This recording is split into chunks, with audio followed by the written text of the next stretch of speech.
দেব। কয় তাহলে তোমার বউটা দাও। এবার আয়ান ঘোষ বেকালে পড়ে গেল। এত বড় বিপদ তো আর হয় না, আর আমি ওয়াদা করছি না দিলেও তো চলে না।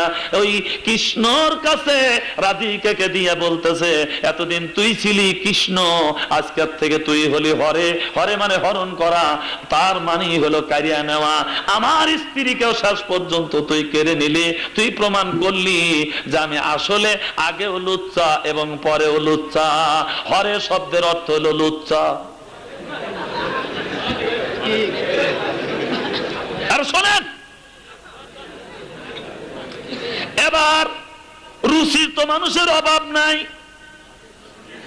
এই কৃষ্ণ, ওনার মনে সাত জাগলো দাসীর ঘরে যাব। এবার